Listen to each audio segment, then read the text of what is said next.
Une femme va à l'hôpital pour une simple consultation, mais la nouvelle qu'elle reçoit bouleverse sa vie. Mais avant de continuer, pensez à vous abonner pour que nous puissions partager plus d'histoires. Âgée de 35 ans, elle vivait à Lyon avec son mari, Marc, dans un appartement modeste mais chaleureux, situé dans un quartier animé par les cafés et les parcs arborés. Enseignante dans une école primaire, Sophie était appréciée par ses élèves et ses collègues pour sa douceur et son écoute attentive. Sa vie, bien qu'emplie de responsabilités quotidiennes, était simple et sans grande secousse. Le matin de ce jour-là, tout avait commencé de manière ordinaire. Sophie s'était levée tôt, comme à son habitude, pour préparer ses cours.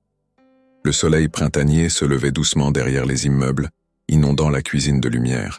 Marc, son mari, la rejoignit pour prendre un café rapide avant de partir pour son travail.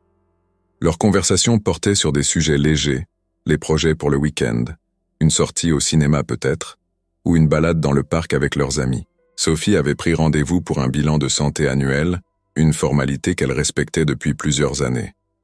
Elle n'avait jamais été du genre à ignorer les rendez-vous médicaux, même lorsqu'elle se sentait en parfaite santé. Après tout, mieux valait prévenir que guérir, se disait-elle. Ce matin-là, elle se rendait donc à l'hôpital sans une once d'inquiétude. Pour elle, cette visite n'était qu'une étape banale de son emploi du temps. Sur le chemin de l'hôpital, elle écoutait la radio, fredonnant distraitement les airs qui passaient. L'air frais de Lyon, avec ses senteurs printanières, la remplissait de légèreté. En se garant devant l'hôpital, Sophie repensa à ses projets de vacances. Avec Marc, ils avaient parlé de partir dans le sud de la France, de profiter du soleil et des plages. Elle aimait ces petits moments d'évasion, où la vie semblait pleine de possibilités. L'hôpital était une structure moderne, lumineuse, avec un personnel toujours accueillant. Sophie se présenta à l'accueil, récupéra son dossier et attendit patiemment son tour dans la salle d'attente. Elle était sereine, parcourant des yeux les affiches de prévention santé accrochées sur les murs. Ce rendez-vous n'était rien d'autre qu'une formalité pour elle. Une consultation de routine, comme toutes celles qu'elle avait eues auparavant. Lorsque l'infirmière l'appela, elle se leva tranquillement, souriant poliment à ceux qu'elle croisa dans le couloir. Le docteur Leroy, un homme d'une 50aine d'années, était son médecin habituel pour ses bilans. Il était réputé pour son professionnalisme et son calme rassurant. Sophie l'appréciait pour sa manière simple de dédramatiser toute situation. Aussi elle se sentait en confiance en s'asseyant devant lui. « Bonjour Sophie, comment allez-vous aujourd'hui ?» demanda le docteur, en feuilletant les premières pages de son dossier. « Très bien, merci, c'est juste pour mon bilan annuel », répondit-elle avec un sourire détendu. Le docteur acquiesça d'un signe de tête, puis commença à passer en revue les premières analyses. À ce moment-là, tout semblait encore parfaitement normal, et Sophie regardait autour d'elle, déjà impatiente de terminer cette visite pour poursuivre sa journée. Cependant, quelque chose changea imperceptiblement dans l'atmosphère de la pièce. Le docteur Leroy, habituellement très détendu, fronça légèrement les sourcils en consultant l'écran de son ordinateur. Sophie ne remarqua pas immédiatement ce changement d'attitude, trop occupée à organiser mentalement ses courses pour le soir. Ce ne fut que lorsqu'elle leva les yeux et vit le visage du médecin se durcir légèrement qu'elle commença à ressentir une légère pointe d'inquiétude. Le docteur resta silencieux un peu plus longtemps que d'habitude, ses yeux allant et venant entre l'écran et les feuilles du dossier médical de Sophie. Ce moment, qui n'aurait duré que quelques secondes en temps normal, sembla s'étirer. Un silence étrange envahit la pièce, un de ces silences lourds qui rendent l'air presque palpable. Sophie, assise devant lui, commença à sentir une tension monter. Elle se redressa légèrement sur sa chaise, cherchant à comprendre ce qui se passait. « Tout va bien, docteur ?» demanda-t-elle, essayant de masquer l'inquiétude naissante dans sa voix. Le docteur Leroy, sans quitter l'écran des yeux, lui répondit d'une voix plus calme, mais avec une certaine gravité. « Il semble y avoir quelques résultats anormaux dans vos analyses, Sophie. Rien d'alarmant pour le moment, mais je pense qu'il serait prudent de faire quelques examens supplémentaires, juste pour écarter toute éventualité. » Elle tenta de rester calme, de se rappeler qu'il s'agissait simplement d'une précaution. Après tout, elle se sentait en parfaite santé, et le docteur Leroy lui-même n'avait pas l'air particulièrement paniqué. Mais, au fond d'elle, une petite voix commençait à murmurer des scénarios qu'elle n'avait jamais envisagés auparavant. « Des examens supplémentaires ? Mais pourquoi ?» « Je me sens bien, docteur », dit-elle, essayant de garder un ton détendu. Le docteur Leroy, toujours aussi professionnel, prit le temps de lui expliquer en détail ce qu'il avait remarqué dans ses résultats. Il mentionna un taux légèrement anormal dans certaines de ses analyses sanguines, un détail qui, à première vue, ne semblait pas préoccupant, mais qui, dans le cadre de la médecine préventive, méritait une attention particulière. Il insista sur le fait que cela ne signifiait pas nécessairement qu'il y avait un problème grave, mais qu'il valait mieux être sûr. « Je comprends que cela puisse vous inquiéter, mais il est important d'agir avec prudence. Mieux vaut être vigilant, surtout quand il s'agit de votre santé », ajouta-t-il avec un sourire rassurant. Sophie hocha la tête, tentant de digérer l'information. Elle se dit qu'il avait raison, que ce n'était probablement rien. Mais cette petite voix, là au fond de son esprit, refusait de se taire. Elle accepta de faire les tests supplémentaires que le docteur lui recommandait, bien qu'un poids nouveau commençât à s'installer dans sa poitrine. En sortant du bureau, l'air frais de l'hôpital lui sembla plus lourd que quelques heures plus tôt. Sophie marcha lentement dans le couloir, perdue dans ses pensées. Le bruit des pas sur le carrelage, le bourdonnement des voix des autres patients, tout cela semblait distant, comme si elle était enveloppée dans une bulle d'incertitude. Ce qui avait commencé comme une simple formalité prenait soudain une tournure beaucoup plus sérieuse. Elle ne voulait pas en parler tout de suite à Marc. Après tout, il était inutile de l'inquiéter pour des résultats qui n'étaient peut-être qu'une fausse alerte. Mais au fond d'elle-même, Sophie savait que quelque chose venait de changer. Cette journée, qui aurait dû être ordinaire, marquait le début d'un cheminement vers l'inconnu. Les jours suivants furent marqués par une attente anxieuse presque insoutenable. Sophie essayait de continuer sa routine, d'aller au travail, de sourire à ses élèves et à ses collègues comme si de rien n'était. Mais chaque moment de calme, chaque silence, était une occasion pour son esprit de replonger dans les scénarios que son imagination, bien malgré elle, construisait. Marc, toujours attentif, remarqua rapidement que quelque chose n'allait pas.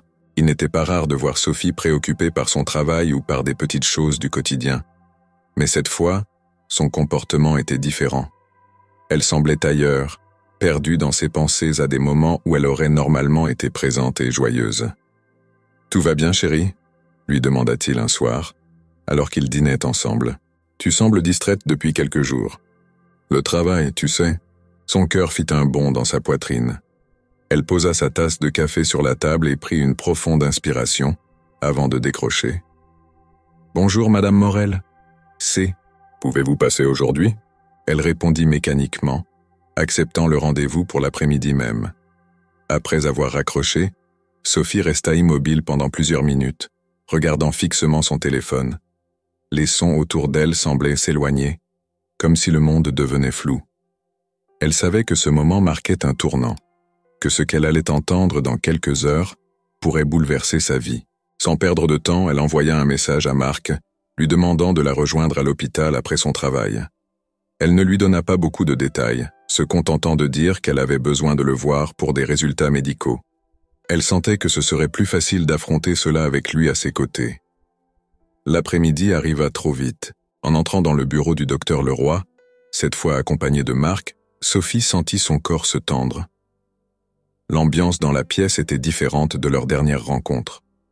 Le docteur, habituellement affable et détendu, avait une expression plus grave. Marc, qui n'avait pas encore saisi toute l'ampleur de la situation, regarda autour de lui, perplexe mais confiant. Il ne pouvait imaginer ce qui allait être annoncé. Le docteur Leroy prit une profonde inspiration avant de commencer. « Sophie, Marc, j'ai reçu vos résultats, et il y a quelque chose dont nous devons parler sérieusement. » Sophie sentit le sol se dérober sous elle avant même que le docteur ne prononce les mots suivants. Lorsque le docteur Leroy révéla la gravité des résultats à Sophie, elle resta figée, incapable de comprendre pleinement ce qui se passait. Chaque mot résonnait dans sa tête comme un écho lointain. C'était comme si elle n'entendait que des fragments de phrases, anomalie, maladie, examen supplémentaire. Son esprit refusait de l'accepter, mais quelque chose au fond d'elle savait que sa vie venait de basculer.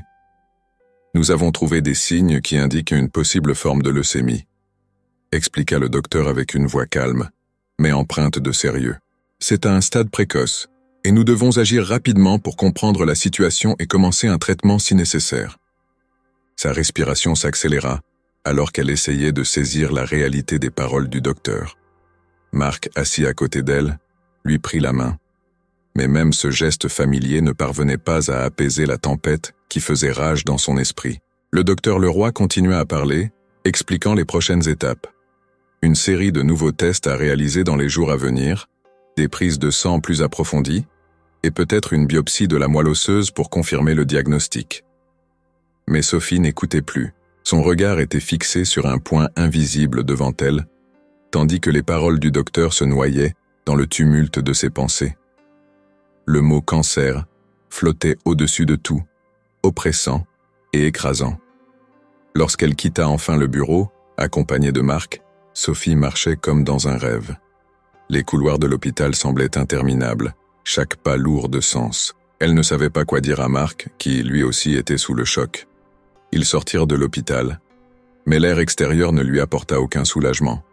Le monde continuait de tourner autour d'eux, les gens passant dans la rue, les voitures circulant, indifférents au drame qui se jouait dans leur vie.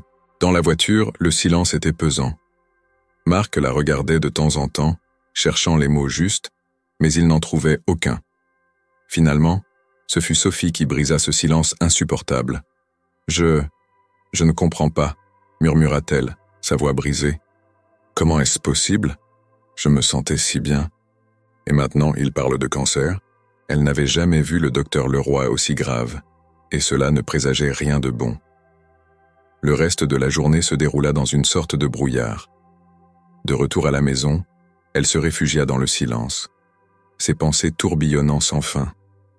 Elle voulait parler, mais ne savait pas par où commencer. Marc essaya de la distraire, de lui proposer de regarder un film, de commander un repas, mais rien ne semblait pouvoir atténuer l'angoisse qui grandissait en elle. La nuit suivante fut une des plus longues de sa vie. Elle resta allongée dans le noir, incapable de trouver le sommeil, son esprit tourné vers les pires scénarios. Elle imaginait sa vie basculer, son corps se détériorer, ses forces la quitter. Elle pensait à ses élèves, à sa classe qui l'attendrait chaque matin. Comment leur expliquerait-elle qu'elle ne reviendrait peut-être plus? Elle pensait à Marc, à la vie qu'ils avaient construite ensemble. Chaque pensée devenait une spirale d'angoisse, et malgré la main rassurante de son mari à ses côtés, Sophie se sentait seule dans cette tempête intérieure. Le matin suivant, après une nuit sans sommeil, elle se leva avec le visage marqué par la fatigue et l'inquiétude. Marc, en la voyant, sut immédiatement qu'il fallait qu'il parle. Mais avant qu'il ne puisse dire quoi que ce soit, Sophie, les yeux rouges de fatigue et de larmes refoulées, se retourna vers lui. « Je ne sais pas comment je vais faire face à tout ça, Marc, » avoua-t-elle, sa voix tremblante. « Je ne me sens pas assez forte. Nous allons y faire face ensemble. Quoi qu'il arrive, je suis là, Sophie. » Cette attente interminable la consumait de l'intérieur. Après des jours d'attente angoissante, le téléphone finit par sonner un matin, rompant le silence lourd qui régnait dans la maison. Sophie, toujours plongée dans un état de torpeur, hésita à décrocher.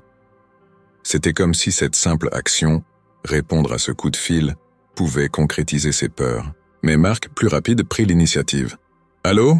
C'est l'hôpital. Le docteur Leroy veut te voir cet après-midi pour discuter des résultats. » Le fait que le docteur veuille la voir en personne pour discuter des résultats signifiait que quelque chose n'allait pas. Elle se sentit soudain prise de vertige, comme si le monde autour d'elle perdait tout sens. Marc la soutint immédiatement, comprenant à quel point la nouvelle la déstabilisait. « Je viendrai avec toi, Sophie. On va affronter ça ensemble, » lui dit-il doucement. L'après-midi arriva plus vite qu'elle ne l'aurait voulu. Chaque minute qui passait était une torture mentale, chaque seconde une autre occasion pour son esprit d'imaginer le pire. En montant dans la voiture, Marc à ses côtés, Sophie se sentait comme une prisonnière marchant vers sa condamnation. Le chemin jusqu'à l'hôpital semblait plus long que jamais. Chaque feu rouge, chaque voiture qui les ralentissait devenait une source de frustration et d'anxiété.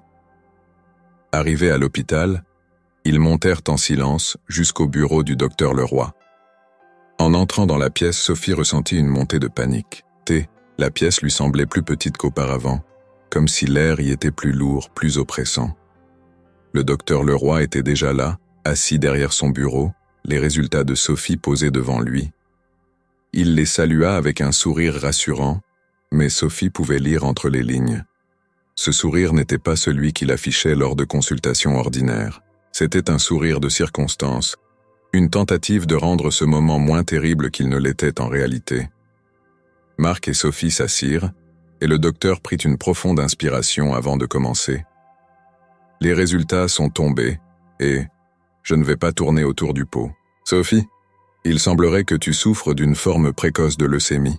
Marc, à côté d'elle, lui serrait la main avec une force nouvelle, comme s'il essayait de la maintenir ancrée dans la réalité. Mais même cela ne pouvait atténuer l'impact de ses mots. Le docteur Leroy poursuivit, expliquant les détails médicaux, les options de traitement. Mais Sophie n'entendait plus qu'un bourdonnement. Le mot leucémie résonnait dans sa tête, comme une cloche d'alarme qui ne s'éteindrait jamais. Tout ce qu'elle avait connu, tout ce qu'elle avait construit, semblait sur le point de s'effondrer en un instant. La révélation continua de résonner dans l'esprit de Sophie, même après avoir quitté l'hôpital. Marc la conduisait à la maison, mais elle se sentait totalement absente, comme si elle flottait au-dessus de son propre corps, observant sa vie s'écrouler sous ses yeux. La réalité de sa condition venait de frapper avec une force inimaginable.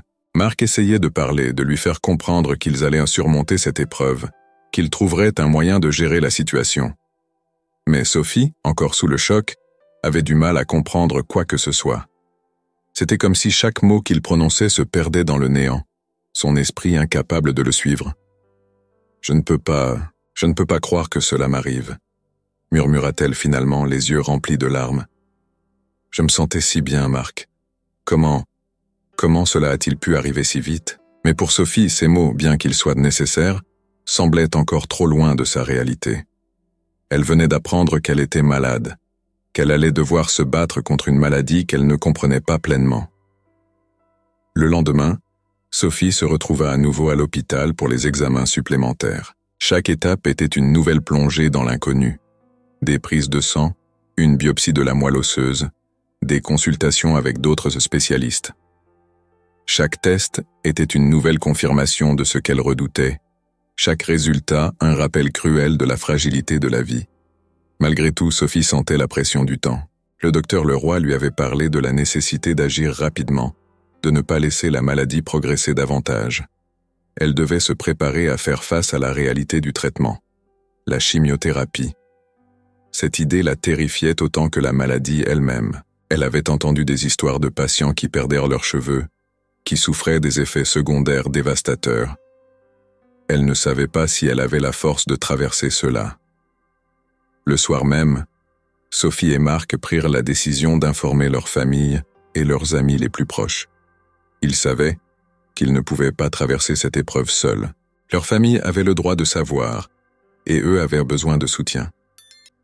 Ce fut l'une des conversations les plus difficiles que Sophie eut à mener. Chaque appel, chaque discussion la confrontait à la réalité de sa maladie. Chaque voix qu'elle entendait à l'autre bout du fil portait une lueur d'inquiétude qu'elle n'avait jamais imaginé déclencher chez ses proches. Mais à travers cette douleur, quelque chose commençait à germer en elle. Elle sentait que, même si le chemin serait long et semé d'embûches, elle n'était pas seule. Marc était là, ses parents étaient là, ses amis, tous prêts à la soutenir. Elle ne savait pas encore si elle pourrait surmonter cette épreuve, mais pour la première fois depuis l'annonce de sa maladie, elle sentit qu'il y avait une petite lueur d'espoir au bout du tunnel. Après l'annonce du diagnostic, la vie de Sophie se transforma en une série d'entretiens médicaux, de consultations et de discussions autour de ses options de traitement. Ce qui aurait pu sembler abstrait quelques jours plus tôt devenait maintenant une réalité impitoyable. La question n'était plus de savoir si elle devait se battre, mais comment elle allait mener cette bataille. Le docteur Leroy lui avait expliqué en détail les différentes approches possibles pour lutter contre sa leucémie, et bien que chacune d'elles offrait un espoir de guérison, elles comportaient aussi des risques énormes. La chimiothérapie était l'option principale. C'était le traitement recommandé pour sa condition, et Sophie en avait déjà entendu parler à de nombreuses reprises. Elle connaissait les histoires des patients qui perdèrent leurs cheveux, qui se retrouvaient affaiblis par des semaines, voire des mois, de traitements intensifs. Mais elle savait aussi que la chimiothérapie pouvait être une voie vers la rémission. Pourtant, la simple idée de ce traitement la terrorisait. Chaque soir, Sophie et Marc se retrouvaient à discuter longuement de cette décision, souvent sans arriver à une conclusion. Assis à la table de la cuisine ou allongés dans leur lit, ils tentaient de peser le pour et le contre. Marc, toujours rationnel, voulait s'assurer qu'ils avaient toutes les informations en main avant de prendre une décision définitive. Il passait des heures à lire des articles, à consulter des forums de patients et à chercher des témoignages. Mais plus il cherchait, plus il se rendait compte qu'aucune des options n'était parfaite. La chimiothérapie semblait à la fois leur meilleur espoir et leur pire cauchemar. « Et si je ne supportais pas le traitement, Marc ?» demanda Sophie un soir, sa voix tremblante. Marc, assis en face d'elle, regarda le visage de sa femme, marqué par la fatigue et la peur. Il soupira, cherchant les mots justes. « Je sais que c'est effrayant, Sophie, mais nous devons faire confiance aux médecins. Ils pensent que c'est notre meilleure chance. » Elle redoutait les effets secondaires, la perte de cheveux, les nausées, la faiblesse. Comment pourrait-elle enseigner à ses élèves être la personne qu'elle était, alors que son corps subirait de tels assauts? « Je ne veux pas que cette maladie me définisse, » murmura-t-elle, plus pour elle-même que pour Marc. « Je ne veux pas être la malade, et nous allons traverser ça ensemble, peu importe le temps que cela prendra. » Elle savait que chaque jour passé sans traitement permettrait à la maladie de progresser, mais l'idée de commencer la chimiothérapie la terrorisait.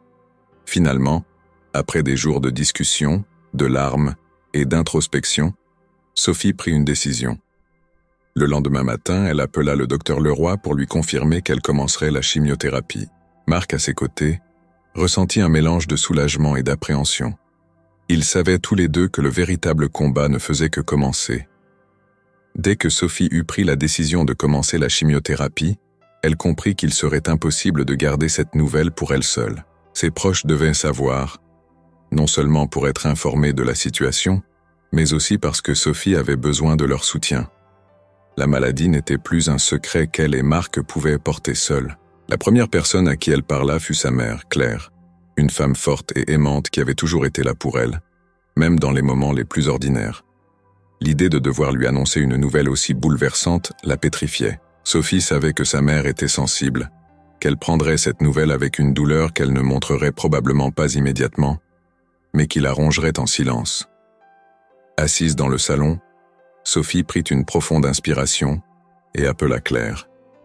Le simple fait de composer le numéro semblait surréaliste. Sa main tremblait légèrement et pendant un instant, elle faillit raccrocher avant même que l'appel ne se fasse. Mais c'était trop tard. Le téléphone sonna, et quelques secondes plus tard, la voix douce de sa mère résonna à l'autre bout du fil. « Allô, ma chérie ?» Elle tenta de se préparer mentalement, mais rien ne semblait suffisant. « Maman, j'ai quelque chose de très important à te dire. » Après quelques secondes d'hésitation, Sophie lui expliqua tout. La leucémie, les examens, le diagnostic et, enfin, la décision de commencer la chimiothérapie. Le silence à l'autre bout du fil fut long et pesant. Sophie pouvait presque entendre le souffle de sa mère, comme si elle essayait de reprendre son calme. Puis doucement, la voix de Claire trembla. « Oh, Sophie !»« Mon Dieu, comment est-ce possible ?» demanda-t-elle, la voix brisée par l'émotion. « Je ne sais pas quoi dire. Je vais faire ce qu'il faut pour guérir. Mais j'ai besoin de toi, de vous tous. Je ne peux pas traverser ça seule. » C'était toujours difficile, mais elle savait maintenant que ses proches allaient être là pour elle. Il lui restait cependant à annoncer la nouvelle à ses autres membres de la famille et à ses amis les plus proches. Cela lui sembla un peu plus facile, à mesure qu'elle partageait son combat avec ses proches. Marc, quant à lui, s'occupa d'informer ses propres parents et leurs amis communs. Il restait calme et rassurant dans ses conversations, bien qu'il fût aussi effondré intérieurement. Chaque fois qu'il finissait un appel, il prenait quelques minutes pour lui-même, essayant de ne pas craquer. Il devait être fort pour Sophie. Mais la réalité de ce qui les attendait le pesait profondément. L'annonce aux collègues de Sophie, notamment à la directrice de l'école et à ses amis enseignants, fut l'un des moments les plus difficiles.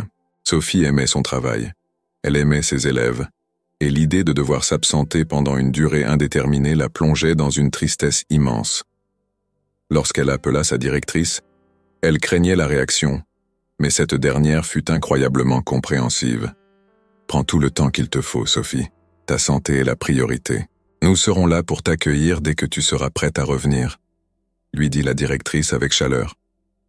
Ces paroles apportèrent un réconfort inattendu à Sophie. Elle savait maintenant qu'elle avait le soutien de son entourage, de sa famille, à ses collègues. Même si elle se sentait toujours terrifiée par ce qui l'attendait, elle commençait à percevoir l'importance de ne pas affronter cette épreuve seule. Avec l'annonce de la maladie faite à ses proches, Sophie se trouvait maintenant à la veille de commencer son traitement. Mais au lieu d'apporter un sentiment de soulagement, cette nouvelle étape intensifiait ses peurs. Elle passait des nuits entières à tourner dans son lit, incapable de chasser les pensées sombres qui l'assaillaient. Elle pensait à l'avenir, à ce qu'elle allait devoir traverser, à l'incertitude qui planait sur sa vie. Sophie se demanda comment elle pourrait continuer à vivre normalement, alors que chaque moment serait désormais marqué par la maladie. Elle avait lu des témoignages de patients atteints de leucémie, et bien que certains s'en soient sortis, d'autres avaient succombé à la maladie malgré leurs efforts. Ces récits l'emplissaient d'une terreur sourde. Elle imaginait son corps se dégrader, ses forces la quittaient progressivement.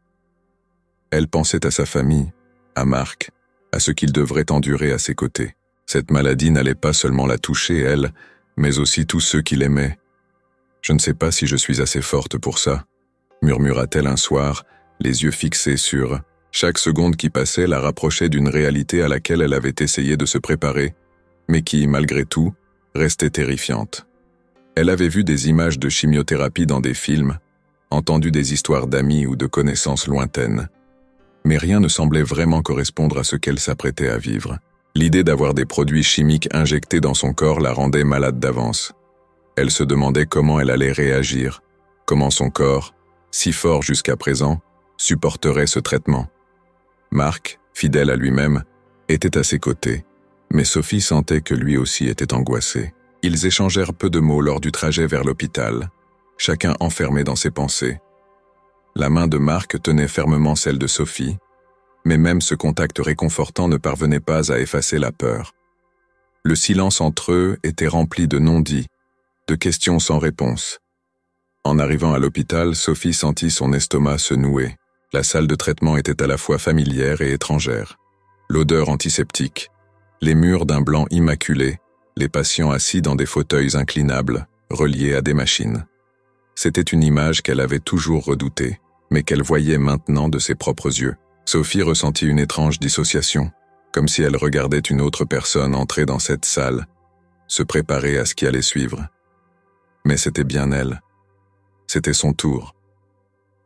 L'infirmière l'accueillit avec douceur, essayant de la mettre à l'aise. Mais rien ne pouvait vraiment apaiser l'angoisse qui bouillonnait en elle. Sophie fut installée dans un fauteuil, un bras tendu pour la perfusion. Elle regardait l'infirmière préparer le matériel avec des gestes précis et automatiques. Le cliquetis des aiguilles, le bruissement des gants en latex. Chaque son semblait amplifié dans la tête de Sophie. Elle sentit l'aiguille pénétrer sa peau, une sensation à la fois familière et complètement étrangère dans ce contexte.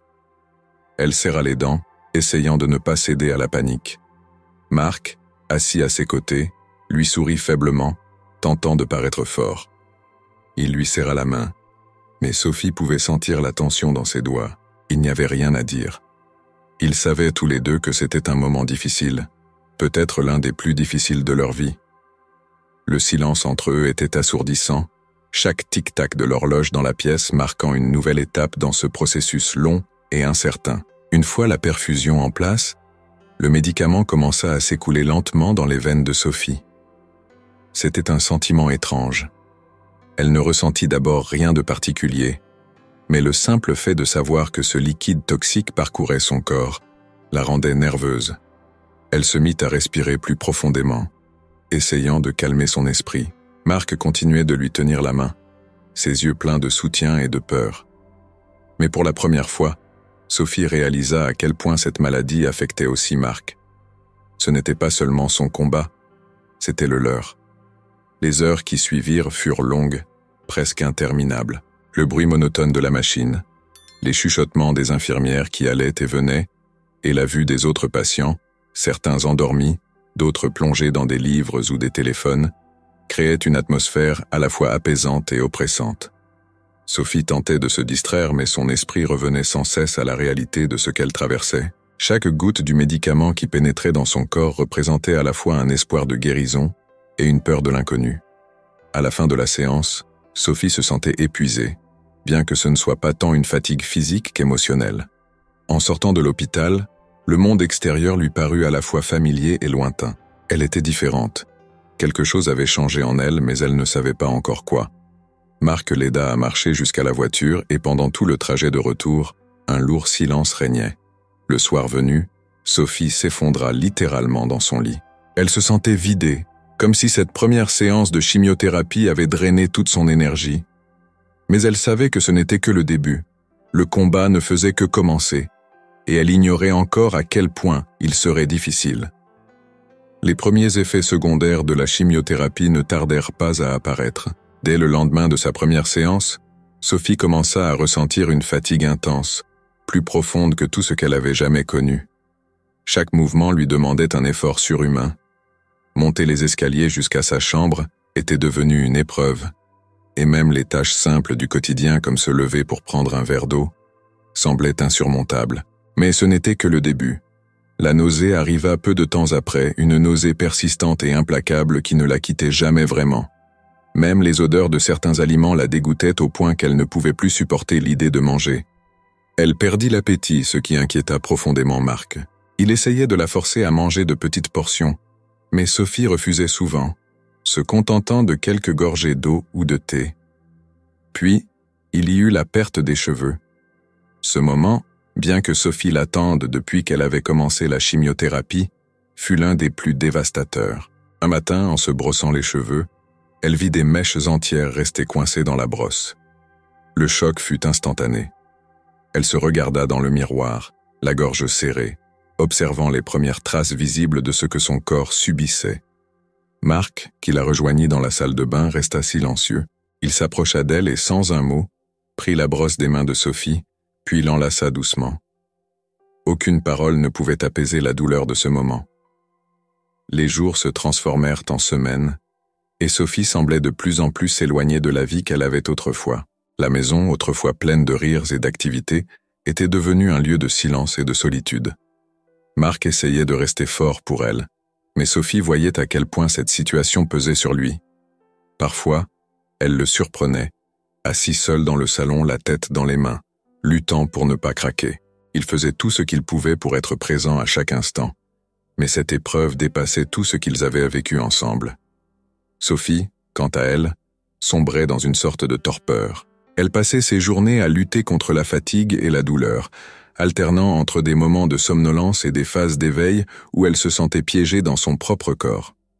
Chaque visite à l'hôpital pour une nouvelle séance de chimiothérapie semblait plus éprouvante que la précédente. Elle voyait d'autres patients dans les mêmes salles qu'elle, certains souriant malgré tout, d'autres aussi épuisés qu'elle. Cette vision, loin de lui apporter du réconfort, lui donnait le sentiment d'appartenir à un club dont personne ne voulait faire partie. Elle sentait que son identité s'effritait, que cette maladie la dépossédait de tout ce qu'elle avait été. Elle n'était plus Sophie, la jeune femme pleine de vie et de projets.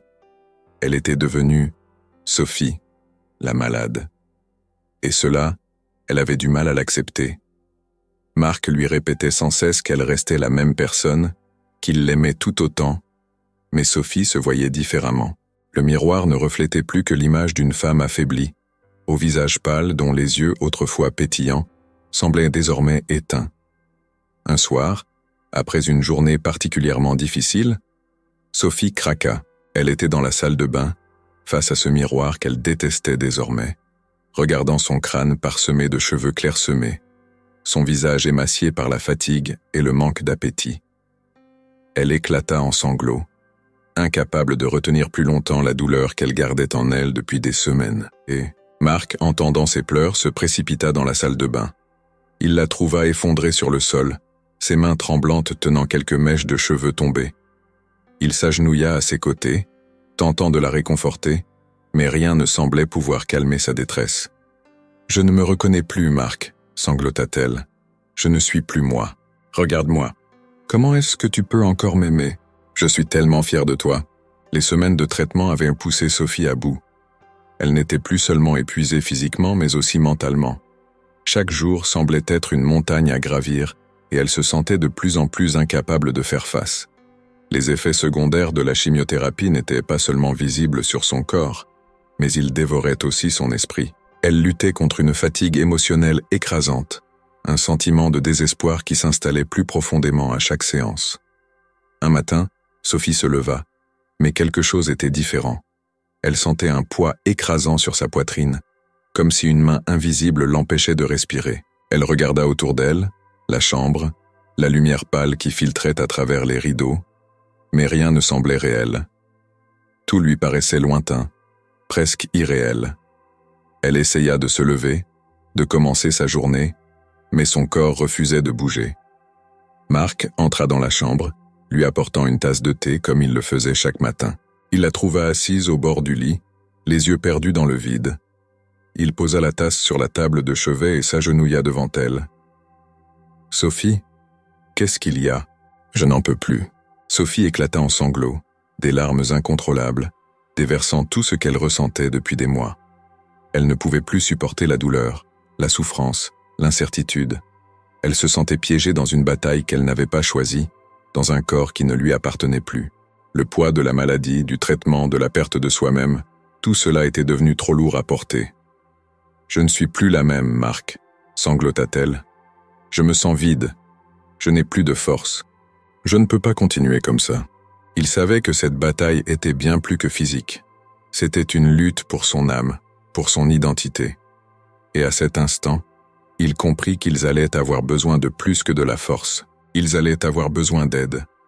Et il était temps pour Sophie d'accepter que demander de l'aide ne faisait pas d'elle une faible, mais quelqu'un de courageux. Après des semaines de lutte contre la maladie et l'effondrement émotionnel qu'elle avait ressenti, Sophie se trouvait dans un état de vulnérabilité extrême. Elle avait l'impression d'avoir touché le fond, incapable de voir une issue à sa souffrance. Son corps semblait la trahir chaque jour un peu plus, et son esprit était accablé par la fatigue mentale. Marc, bien qu'il restât à ses côtés, savait qu'il ne pouvait plus l'aider seul. Il fallait quelque chose, ou quelqu'un, pour ramener Sophie à la surface. C'est dans cet état d'esprit que Sophie reçut une visite inattendue, qui allait peu à peu changer le cours de sa lutte intérieure. Un après-midi, alors qu'elle était allongée dans le salon, trop épuisée pour sortir du lit, Marc reçut un appel. C'était Camille, une ancienne élève de Sophie. Sophie l'avait enseignée il y a plusieurs années, alors que Camille n'était qu'une petite fille pleine d'énergie et de curiosité. Depuis, elles avaient perdu contact, mais Camille, aujourd'hui infirmière dans un hôpital voisin, avait appris par un ami commun que son ancienne enseignante était gravement malade. Elle demanda si elle pouvait passer voir Sophie, proposer son aide d'une manière ou d'une autre. Marc, voyant que Sophie avait besoin de quelqu'un d'extérieur pour la sortir de cet abîme, accepta avec gratitude. Il se souvenait de Camille, de la relation spéciale qu'elle avait eue avec Sophie lorsqu'elle était à l'école. Ce lien, il espérait, pourrait apporter à Sophie une lueur d'espoir, quelque chose qu'elle n'avait plus en elle depuis un moment. Le lendemain, Camille arriva chez eux. Elle avait grandi, bien sûr, mais son énergie débordante et son sourire chaleureux étaient restés les mêmes. Quand Sophie la vit pour la première fois après tant d'années, elle fut à la fois surprise et émue. Camille apportait une sorte de légèreté avec elle, une bouffée d'air frais dans cette maison devenue lourde de tristesse. Bien que physiquement affaiblie, Sophie se redressa un peu, curieuse de voir ce que cette visite inattendue allait apporter. « Bonjour, Madame Morel », dit Camille avec un sourire radieux. « Ça fait longtemps, hein ? J'ai entendu parler de ta maladie et je voulais passer te voir. Tu as été une si grande inspiration pour moi quand j'étais plus jeune. Je voulais te rendre l'appareil, d'une manière ou d'une autre. La voir maintenant devenue une jeune femme confiante et bienveillante lui fit réaliser à quel point le temps avait passé. Mais ce qui surprit Sophie le plus, c'était l'effet apaisant que la présence de Camille avait sur elle. Comme si, pendant un moment, la lourdeur de sa maladie s'estompait légèrement. Camille continua de parler avec Sophie, lui racontant son parcours, comment elle était devenue infirmière et surtout, comment elle avait travaillé avec de nombreux patients atteints de cancer. Elle partagea des histoires de personnes qui avaient traversé des épreuves similaires à celles de Sophie. Des gens qui avaient trouvé en eux une force qu'ils ne pensaient pas avoir. « Tu sais, ce que tu vis en ce moment, c'est la partie la plus difficile, » dit Camille avec une douceur infinie. « Je l'ai vu chez tellement de patients. Ils arrivent à un point où ils pensent qu'ils ne peuvent plus continuer, que tout est trop dur. Mais c'est à ce moment précis que beaucoup d'entre eux découvrent une nouvelle forme de force. C'est là que le corps commence à guérir, mais aussi que l'esprit trouve une nouvelle manière de voir la vie. Les mots de Camille semblaient toucher quelque chose de profond en elle, comme s'ils trouvaient écho dans ses propres pensées et ses propres peurs. C'était la première fois depuis des semaines qu'elle se sentait un peu moins seule dans cette bataille. Camille lui montra que d'autres avaient traversé ce chemin avant elle, et qu'il était possible de s'en sortir, même quand tout semblait perdu. La visite de Camille dura plusieurs heures, et lorsqu'elle partit enfin, Sophie se sentit étrangement réconfortée. Pour la première fois depuis longtemps, elle ne voyait plus la maladie comme une condamnation définitive, mais plutôt comme une épreuve à surmonter. Camille lui avait montré qu'il y avait de l'espoir, et même si le chemin restait incertain, Sophie sentait qu'elle n'était pas totalement vaincue. La graine de la résilience avait été plantée. La visite de Camille eut un impact durable sur Sophie. Quelque chose avait changé en elle, une petite étincelle s'était ravivée. Elle comprenait maintenant que, même si elle se sentait isolée dans son combat, elle n'était pas seule. Il y avait des gens autour d'elle, des amis, des anciens élèves, des inconnus même, qui voulaient l'aider à traverser cette épreuve. Et plus important encore, Sophie commençait à réaliser qu'elle pouvait accepter cette aide sans se sentir faible ou vaincue. Sur les conseils de Camille, Sophie décida de rejoindre un groupe de soutien pour les personnes atteintes de cancer. Cela faisait des semaines que Marc lui en parlait, mais jusqu'à présent, Sophie avait toujours refusé. Elle avait l'impression que rejoindre un tel groupe serait admettre qu'elle ne pouvait plus faire face seule, et cette idée la terrifiait. Mais après la visite de Camille, elle comprit qu'il n'y avait rien de mal à chercher du réconfort auprès de ceux qui traversèrent les mêmes épreuves qu'elle. La première fois qu'elle assista à une réunion du groupe, Sophie était nerveuse. Elle ne savait pas à quoi s'attendre, et la simple idée de parler de sa maladie devant des inconnus la rendait mal à l'aise. Marc l'accompagna pour la première séance, mais Sophie savait qu'il s'agissait d'une démarche qu'elle devait faire pour elle-même. En entrant dans la salle de réunion, elle fut accueillie par des visages souriants, des gens de tous âges, qui, comme elle, luttaient contre le cancer. Le groupe était composé de personnes qui avaient toutes vécu des expériences différentes avec la maladie. Certains étaient en rémission, d'autres encore en traitement, mais tous avaient une histoire à partager. Pendant la première heure, Sophie écouta en silence, absorbant les témoignages poignants de ces personnes qui parlaient ouvertement de leur combat. Elle était surprise par la sincérité et la vulnérabilité de leurs récits, mais aussi par la force incroyable qui se dégageait de chacun d'eux. Lorsque vint son tour de parler, Sophie hésita un instant. Elle n'était pas sûre de savoir comment exprimer ce qu'elle ressentait. Mais alors qu'elle ouvrit la bouche, les mots vinrent naturellement. Elle parla de la douleur, de la peur, de la perte de soi qu'elle avait ressentie depuis le début de son traitement. Elle raconta son effondrement émotionnel, ses moments de doute, et aussi la visite de Camille, qui lui avait apporté une lueur d'espoir. Le groupe l'écouta avec attention, sans jugement, et lorsqu'elle eut terminé, Sophie se sentit étrangement soulagée. C'était comme si, en partageant son histoire, elle avait allégé un peu du poids qu'elle portait. Elle n'était plus seule avec ses pensées. Ces gens comprenaient ce qu'elle traversait parce qu'ils l'avaient vécu eux-mêmes, et ils étaient en là pour elle. Les semaines qui suivirent, Sophie retourna régulièrement au groupe de soutien.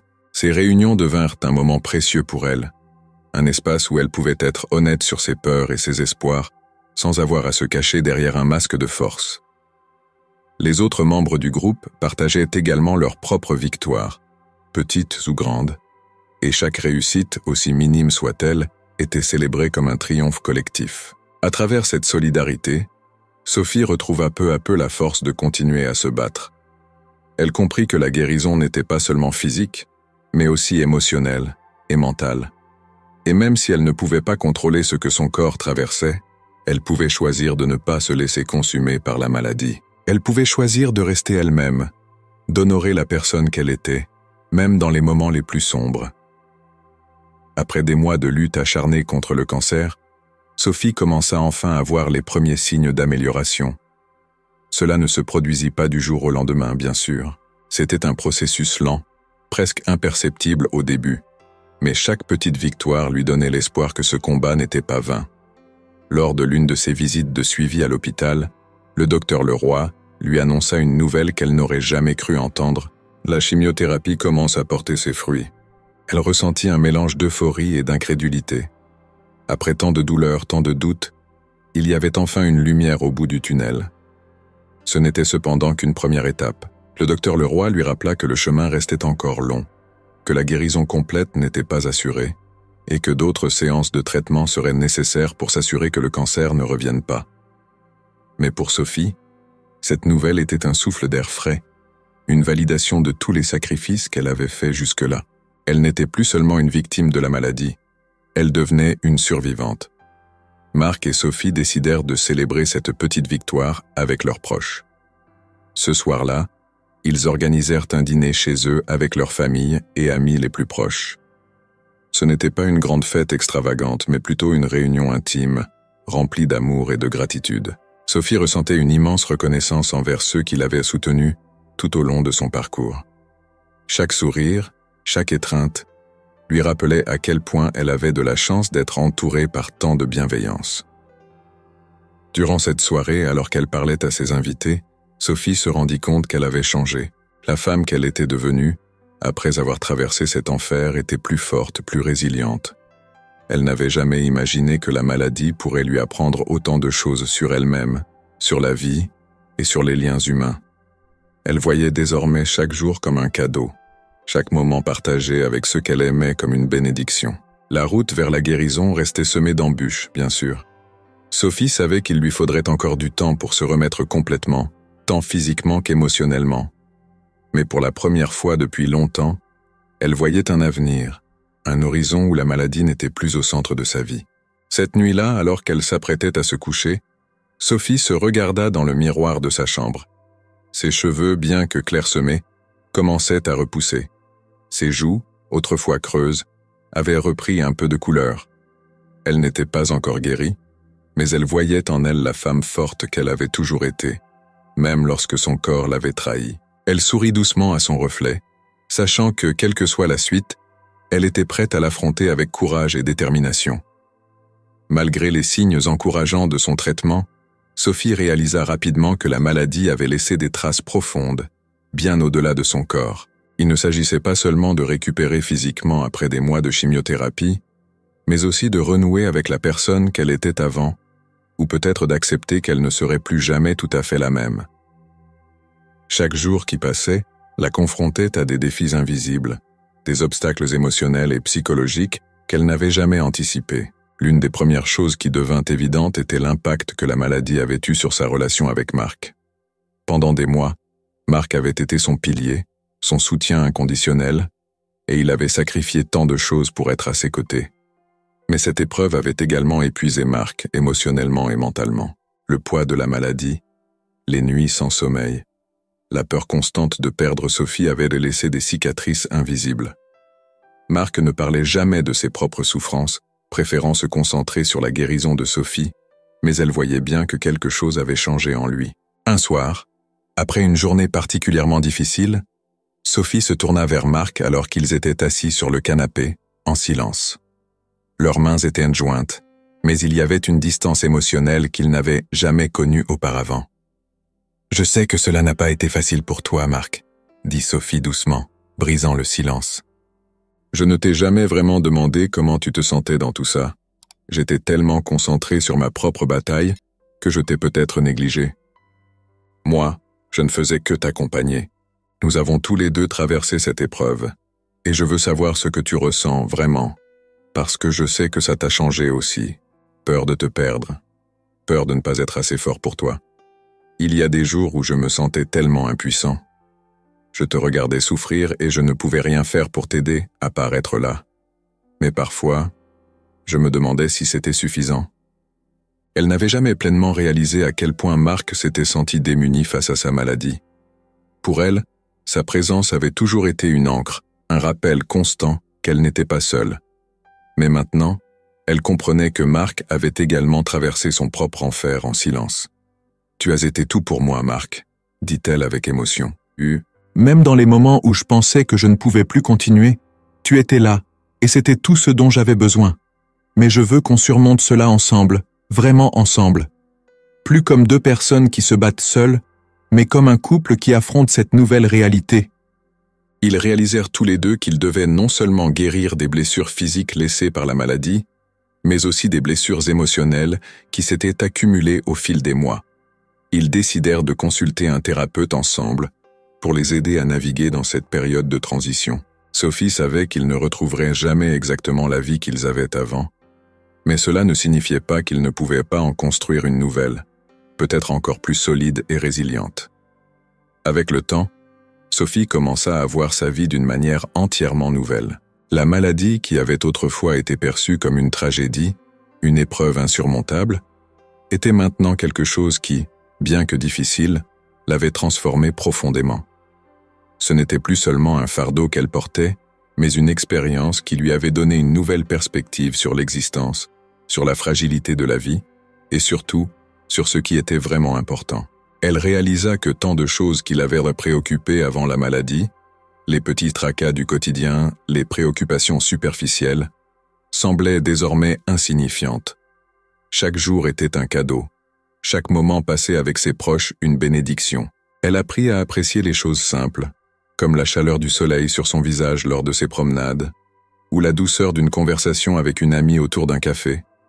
Sophie reprit contact avec des amis qu'elle n'avait pas vus depuis longtemps, se reconnectant avec des personnes qui lui avaient manqué pendant sa période de traitement. Elle se rendit compte que, même dans la maladie, elle avait été entourée d'amour et de soutien, mais qu'elle n'avait pas toujours été capable de le voir à cause de la douleur et de l'angoisse. Maintenant qu'elle se sentait plus forte, elle voulait profiter de chaque relation, de chaque lien qu'elle avait avec ceux qu'elle aimait. Sa relation avec Marc évoluait également. Après leur conversation honnête sur leurs ressentis respectifs, ils avaient recommencé à reconstruire leur complicité, mais cette fois avec une meilleure compréhension de leurs besoins mutuels. Ils avaient traversé une épreuve qui avait testé les limites de leur relation, mais cela les avait aussi rapprochés d'une manière qu'ils n'auraient jamais imaginée. Marc était non seulement son mari, mais aussi son meilleur ami, son partenaire de combat. Ils planifiaient désormais des escapades, des petits moments de bonheur partagés, où ils pouvaient se concentrer sur le présent et profiter des petites joies de la vie. Sophie décida également de se lancer dans des projets qu'elle avait mis de côté avant sa maladie. Elle avait toujours aimé l'écriture, mais n'avait jamais pris le temps de s'y consacrer pleinement. Maintenant, elle se sentait prête à explorer cette passion. Elle commença à écrire un journal, documentant son expérience avec le cancer, ses peurs, ses victoires, et les leçons qu'elle en avait tirées. C'était à la fois thérapeutique et cathartique, un moyen de donner un sens à tout ce qu'elle avait traversé. Elle écrivit également des lettres à des amis et à des membres de sa famille, leur exprimant sa gratitude pour leur soutien, leur amour et leur patience. Ces lettres étaient pour elle une manière de dire ce qu'elle n'avait pas toujours pu exprimer pendant les moments les plus sombres de sa maladie. Elle voulait que chacun sache à quel point ils avaient été importants dans sa guérison. Cette nouvelle vision de la vie n'était pas seulement centrée sur elle-même. Sophie sentait qu'elle devait faire quelque chose de plus, quelque chose qui donnerait un sens à son expérience. Elle commença à s'impliquer dans des associations de lutte contre le cancer, offrant son temps et son énergie pour soutenir d'autres personnes qui traversaient la même épreuve. Elle participa à des événements de sensibilisation, partagea son histoire dans des groupes de soutien, et utilisa son expérience pour encourager ceux qui se sentaient aussi perdus et impuissants qu'elle l'avait été. Des années après le diagnostic initial de sa leucémie, Sophie était en rémission complète. C'était un mot qu'elle avait appris à chérir, bien qu'elle sût que cela ne signifiait pas la fin de son parcours. La rémission n'était pas une garantie, mais elle lui offrait la liberté de vivre pleinement sa vie sans l'ombre constante de la maladie. Sophie avait survécu à quelque chose d'énorme, et maintenant, elle voyait chaque jour comme une chance de se réinventer, de renaître. Elle était devenue une figure active dans la communauté des survivants du cancer. Elle donnait des conférences, partageait son histoire dans des écoles et des entreprises, inspirant ceux qui la rencontraient par sa résilience et son authenticité. Elle ne minimisait jamais les difficultés qu'elle avait traversées, mais elle soulignait toujours l'importance de trouver de la force dans la communauté et dans les moments de fragilité. Pour Sophie, survivre au cancer n'était pas seulement une victoire personnelle, c'était aussi une responsabilité. Elle devait redonner à ceux qui, comme elle, avaient besoin d'espoir. Son engagement dans la cause lui apporta un sentiment de but nouveau. Elle organisa des collectes de fonds, des marches contre le cancer, et devint une porte-parole pour de nombreuses organisations de soutien aux patients. Chaque témoignage qu'elle entendait, chaque main qu'elle serrait, renforçait sa conviction qu'elle avait une seconde chance dans la vie et qu'elle devait l'utiliser pour aider les autres. Avec Marc, ils décidèrent. Ils achetèrent une petite maison dans la campagne lyonnaise, un lieu paisible où ils pouvaient s'évader, loin de l'agitation de la ville et des souvenirs parfois douloureux de ses traitements. Dans ce nouveau cadre, ils redécouvrirent la simplicité et la joie des choses essentielles. Les promenades en pleine nature, les dîners sous les étoiles, les rires partagés avec leurs proches. Un jour, alors qu'ils étaient assis ensemble sur la terrasse, observant le coucher de soleil, Marc se tourna vers Sophie et sourit. « Je n'ai jamais été aussi heureux, » dit-il. « Je pensais que cette maladie allait tout nous prendre, mais au lieu de ça, elle nous a donné quelque chose de plus grand, de plus fort. Nous avons appris que la vie est précieuse, fragile, mais qu'elle peut aussi être magnifique même après les pires tempêtes. Sa vie, bien qu'elle ait été bouleversée par la maladie, était devenue plus riche, plus pleine de sens. Chaque jour était une nouvelle opportunité, non seulement de vivre, mais d'aimer, de donner, de se connecter aux autres. Elle avait survécu au cancer, mais surtout, elle avait réappris à vivre. C'était une renaissance qui n'effaçait pas les cicatrices de la maladie, mais qui lui donnait une nouvelle force, une nouvelle direction.